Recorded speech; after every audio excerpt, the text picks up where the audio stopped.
did not complete it. And currently, they say that the marriage is null and void. We're using this conversation to educate about the kinds of marriages and how to do it right here in Ghana. And mind you, there's a company called Marine Rights Company Limited right here in Ghana. Thank you very much, lawyer. I would want to come to the two of you. I want to ask those that have, you know, we do the traditional marriage and then they do the ordinance, the white wedding. Why is it? Why do you need the two? And I just want explanation on it. Barimah. Okay, sure. So I believe lawyer has already given much context to the subject that from the onset we have three forms of marriages. We have the customary marriage, ordinance marriage, and then what we call the Mohammedan marriage. So the customary cannot be called the traditional marriage? It's also what we call the traditional marriage. Yes. Or the So why do people marriage. do traditional marriage and still do the white wedding? Yes. So ingenuinely, I think it's a way to ensure that they are covered on both bases. On all sides. On all sides. But then, in effect, what the law is saying is that these are distinct marriages. These are distinct forms of marriages. You can only go under one. Hi. So if, let's say, you go under customary marriage initially, and then you proceed to then come and do the ordinance marriage, the law actually really recognizes the ordinance marriage, and so and ignores the it customary would cancel marriage. out the customary marriage. So what it means is that the traditional marriages that are being held all over, they do not sign customarily, do they? It would depend on the scope of the marriage. So like we stated earlier, there's a whole law regulating the marriage, which is the Marriages Act, the Cap 127. And it has laid down the format in which customary marriage should be celebrated.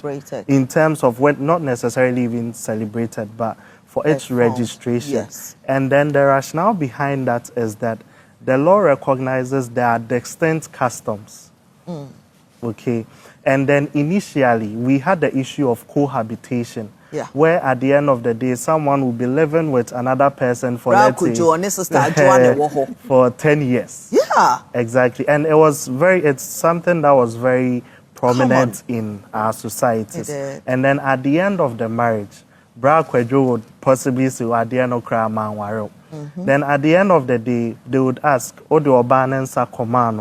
did you pay her bride price, show proof, this and this and this. But then most people were taking advantage of that. That's what necessitated the registration of customary marriage. It's supposed to serve as the proof that indeed there's a marriage. And so if the lady comes in there and it's able to provide the documentations, because under the customary marriage, we do not issue a marriage certificate.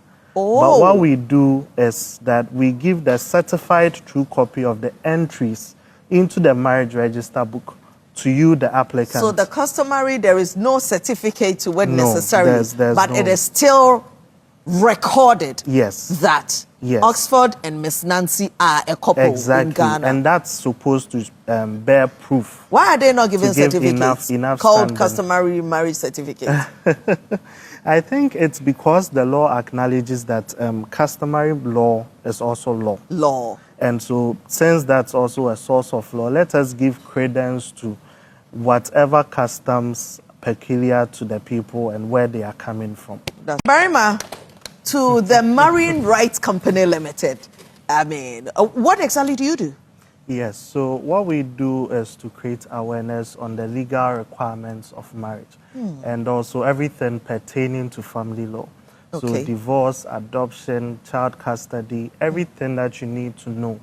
It's something that we intend on keeping people informed of. But primarily, our focus is on the ordinance marriage and ensuring that we create as much awareness on them. People should know. People should know. Lawyer has already made the points on the essential validity requirements, which are that the person officiating the marriage has to be licensed by law. And then the venue. And how do you get that license? Yes, and so are they lawyers? No. So the marriage officers refer to the pastors. Yes, so typically in the churches... as somebody, an ordinary person can get the certificate and not necessarily be a pastor, right?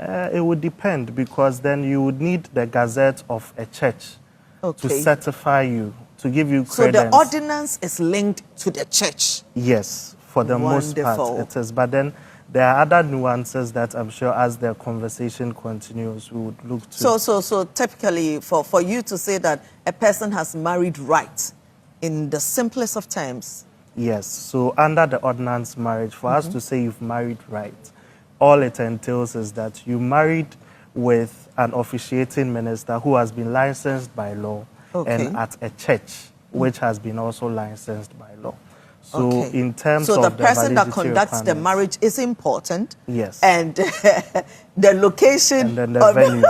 Yes. So now you know why I'm laughing in capital letters. It looks like, looking back, my own was not a voice. Because I'm sure that this man of God, he was in that church. Yeah. You know how there is a head pastor, but there are other pastors who can be asked to go and officiate. Yeah. And they may not necessarily be gazetted themselves. So there's actually a nuance to that. So when we actually delve into the details on what ordinance marriage entails, there are certain forms that are issued.